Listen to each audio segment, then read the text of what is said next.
తమ న్యాయమైన సమస్యలని కోరుతూ యూటీఎఫ్ ఆధ్వర్యంలో తిరుపతి జిల్లా వెంకటగిరి ఎంపీడీఓ కార్యాలయం ఎదుట నిరాహార దీక్ష రణభేటీ కార్యక్రమాన్ని చేపట్టారు.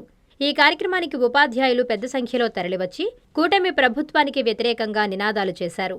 సిపిఎస్ను రద్దు చేసి జీవో నంబర్ 57ను వెంటనే అమలు చేయాలని డిమాండ్ చేశారు. ఈ సందర్భంగా యూటీఎఫ్ నాయకులు మాట్లాడుతూ ఉపాధ్యాయుల జీతాలు, రిటైర్మెంట్ బెనిఫిట్స్ సకాలంలో అందించాలని కోరారు. డిఏ, పీఏఆర్సీ బదిలీలు వంటి సమస్యలను వెంటనే పరిష్కరించాలన్నారు. పాత డిఏ బకాయిలు పెండింగ్లో ఉన్న 30,000 కోట్లు వెంటనే విడుదల చేయాలని డిమాండ్ చేశారు. సమస్యలు పరిష్కారమయ్యే వరకు జిల్లా, రాష్ట్ర స్థాయిలో దశలవారీ ఉద్యమం చేపడతామని హెచ్చరించారు. ఈ కార్యక్రమంలో యూటీఎఫ్ నాయకులు కుమారస్వామి, ఆదినారాయణ, ఉదయ్ కుమార్, రమేష్ తదితరులు పాల్గొన్నారు. ఉద్యోగ ఉపాధ్యాయులకు చెల్లించాల్సినటువంటి సిపిఎస్ రద్దు చేయాలి. మేము 50 పాత పెన్షన్ అమలు చేయాలి. సిపిఎస్ రద్దు చేయాలి. ఓపీఎస్ అమలు చేయాలి.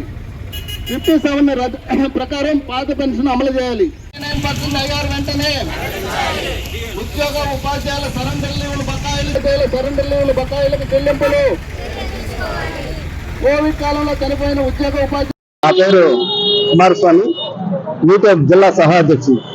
ఈరోజు రాష్ట్ర వ్యాప్తంగా కూడా అన్ని ఎమ్మెల్యే నియోజకవర్గ స్థాయిలో అన్నింటిలో కూడా రాష్ట్ర శాఖ మిలికి ఓ కార్యక్రమాన్ని నిరాహార దీక్ష కార్యక్రమంగా చేపట్టడం జరుగుతుంది. అందులో భాగంగా వెంకటగిరిలో కూడా ఈరోజు జరుపుతాను.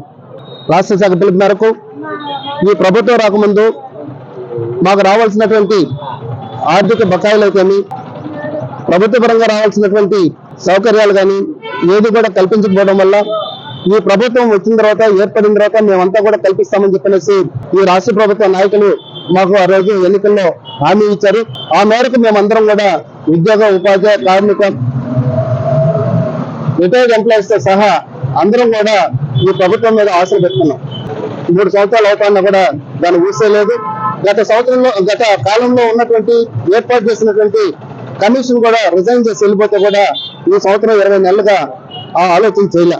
ప్రభుత్వం నుంచి రాయితీలు, బకాయిలు మాకు ఇవ్వాల్సిందే కానీ అలాంటివి ఏమి ఇవ్వకుండా 9,000 కోట్లు మాత్రమే బకాయిలు మేము విడుదల చేశాం. మేము ఏదో చేస్తామని చెప్పనేసి చెప్తూ మభ్య పెడతా ఉంది. కానీ ఆ రకంగా కాకుండా దానికి ఒక రూట్ మ్యాప్ చేసి మాకు రావాల్సినటువంటి రిటైర్మెంట్ బెనిఫిట్స్ అయితేమి, డిఏలు అయితేమి సకాలంలో చెల్లించాలనేసి కోరుతున్నాం. అట్లే 2004 ముందు ఎవరైతే సెలక్షన్ అయినారో వాళ్ళందరికీ కూడా 57 రద్దు చేసి ఓపీఎస్ ని పునరుద్ధరించాలని చెప్పేసి అనుకుంటున్నాం. తర్వాత ఈహెచ్ఎస్ ఉన్నటువంటి బెనిఫిట్స్ ఏదైతే ఉన్నాయో దానికి సంబంధించినటువంటి విషయాలు కూడా పరిశీలన చేయాలి. హెల్త్ కార్డుల విషయంలో కూడా ఎలాంటి సౌకర్యాలు కల్పించకుండానే కాలయాపన చేస్తుంది.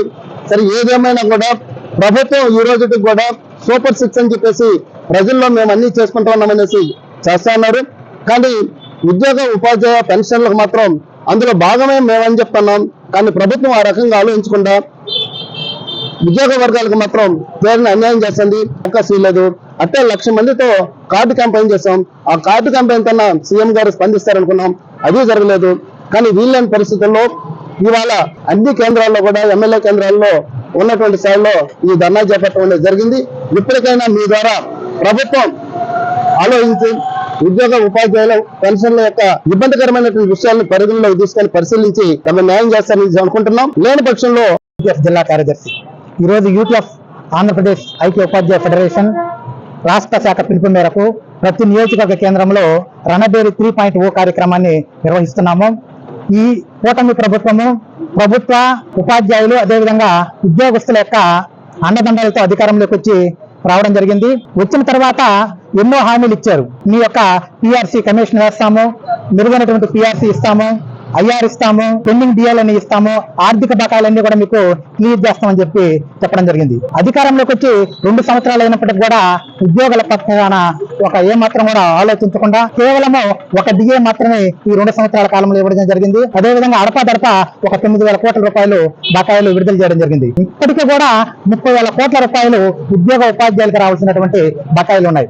అదేవిధంగా రిటైర్డ్ అయినటువంటి ఉపాధ్యాయులకి 2 సంవత్సరాలు అయినప్పటికీ కూడా వాళ్ళకి గ్రాట్యుటీ లేదు.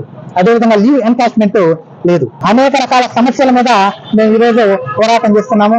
ఈ పోరాటం ప్రభుత్వం స్పందించి మాకు ఇవ్వాల్సినటువంటి బకాయిలన్నీ కూడా ఇచ్చినట్టు, లేకపోతే జిల్లా కేంద్రాల్లో ఏప్రిల్ 1-2 తేదీన నిరాహార దీక్షలు ఉంటాయి. అదేవిధంగా రాష్ట్ర కేంద్రంలో ఏప్రిల్ 15 నుంచి 19 వరకు ఉంటాయి. అప్పటికి కూడా స్పందించకపోతే ఏప్రిల్ 28 తేదీన చెలో సెక్రటరీ కార్యక్రమాన్ని చేపడతామని చెప్పేసి ఆంధ్రప్రదేశ్ ఐక్య ఉపాధ్యాయ ఫెడరేషన్ పక్షాన విజ్ఞప్తి చేస్తాం. నా పేరు ఉదయ్ కుమార్, యూట్యూబ్ సీనియర్ కార్యకర్త. ఏ ప్రభుత్వాలు మారినా ఉద్యోగ ఉపాధ్యాయులు రోడ్డు మీదకి వస్తే తప్ప ఏ ప్రభుత్వం కూడా స్పందించినటువంటి పరిస్థితి ఉంది. గత ప్రభుత్వం మాకు చేయలేదని చెప్పేసి ఈ ప్రభుత్వాన్ని ఎన్నుకుంటా కూడా చంద్రబాబు నాయుడు గారు ఎలక్షన్ అయిపోయిన తర్వాత మేము గెలవడానికి కారణం ఉద్యోగస్తుల యొక్క భాగస్వామ్యం ఉందని చెప్పేసి చెప్పినటువంటి చంద్రబాబు నాయుడు గారు అన్ని నేను చూసుకుంటాను, ప్రతి ఒక్కటి ఇస్తానని చెప్పినటువంటి ఆయన ఏ సమస్యలు పరిష్కరించకపోగా 6 నెలల క్రితం ఒక డిఏ ఇచ్చేసి పిఆర్సీ విషయం నేను చూసుకుంటాను అని చెప్పాడు. కానీ ఇప్పుడు కూడా ఏం పరిశీలించలేదు. లేకపోతే మా విద్యా వ్యవస్థకు వచ్చినట్టయితే లోకేష్ గారు విద్యాశాఖ మంత్రి అయిన తర్వాత మా 118 జీవోని రద్దు చేసి స్కూళ్ళని బాగుపరుస్తారనుకుంటే మేము చాలా కలలు కన్నాం. ఎంత దారుణంగా దెబ్బతీశారంటే ఈ రోజు ఉదాహరణకు వెంకటగిరి మండలం ఎత్తుకుంటే 56 సింగిల్ టీచర్ స్కూల్స్, హై స్కూల్లో పనిచేసే సబ్జెక్ట్ టీచర్స్ అందరిని తీసుకొచ్చి మోడల్ ప్రైమరీ స్కూల్ని పెట్టి అక్కడ వాళ్ళ సబ్జెక్ట్ లేకుండా చేసి ఇక్కడ వాళ్ళకి నానా రకాలుగా ఇబ్బందులు పడుతున్నారు. ఈ రోజుకి 2 సంవత్సరాలు అయితే ఒక్క రోజు కూడా ఉపాధ్యాయ సంఘాలతో కూర్చొని మాట్లాడిన విద్యాశాఖ మంత్రి ఎవరైనా ఉన్నారంటే ఆయన నారా లోకేష్ గారని చెప్తున్నాం. పైకి మాత్రం విద్యా వ్యవస్థ బ్రహ్మాండంగా ఉందని చెప్తూ టోటల్ గా ఈ ప్రైవేట్ విద్యా సంస్థకి ధారాదత్తం చేసానికి నారాయణ విద్యా సంస్థలు ఏదైతే చేస్తున్నాయో ఆ యొక్క సిస్టమ్ తీసుకొచ్చి విద్యా వ్యవస్థని పూర్తిగా నిర్వీర్యం చేసానికి కంకణం కట్టుకున్నారని, ఈ విధంగా దీన్ని కానీ పరిశీలించకపోతే రాబోయే రోజుల్లో దీనికి తగినటువంటి మూల్యం చెల్లించుకోవాల్సిందని నేను ఈటీ పక్షాన డిమాండ్ చేస్తున్నాను. ముఖ్యంగా మా బ్రదర్స్ ఇందాక చెప్పినటువంటి డిమాండ్స్ అన్ని నెరవేర్చాలి. దాంతో పాటుగా మేమెంతో బాగుపడతాయి విద్యా సంస్థలు అన్ని అని చెప్పేసి 5 మంది ఉపాధ్యాయులు ఉన్నారని చెప్పి గ్రామాల్లో ప్రచారం చేసి మేము విద్యార్థులను చేర్చుకోవడం జరిగింది. కానీ మా ఆశకి నీరు గారినట్టుగా 5 మంది ఉపాధ్యాయులు ఒక్కరోజు కూడా పాఠశాలలో కనిపించడం లేదని గ్రామస్తులు మమ్మల్ని అడిగే పరిస్థితికి ఇప్పుడు వచ్చాము. అలాగే ఈ నెలాఖరులో 30వ తారీఖు ఉన్న రోల్ ని బట్టి రేషనలైజేషన్ చేసి మళ్ళా సర్దుబాటు చేస్తామని అంటున్నారు. ఆ విధంగా చేయడం వల్ల చాలా నష్టపోతామని మేము తెలియజేస్తున్నాము. కాబట్టి రేషనలైజేషన్ ఇప్పుడు జరగకుండా ఆపాలని ముఖ్య డిమాండ్ గా మేము తెలియజేస్తున్నాం. విద్యుత్ వినియోగదారులకి శుభవార్త. కరెంటు బిల్లు ఎక్కువ వస్తుంది అని బాధపడుతున్నారా? ఏసీ మరియు ఇతర ఎలక్ట్రికల్ గీజర్లు, హోమ్ అప్లయన్సెస్ వాడకంలో పొదుపు చేస్తున్నారా? ఇప్పుడే నిర్ణయం తీసుకోండి.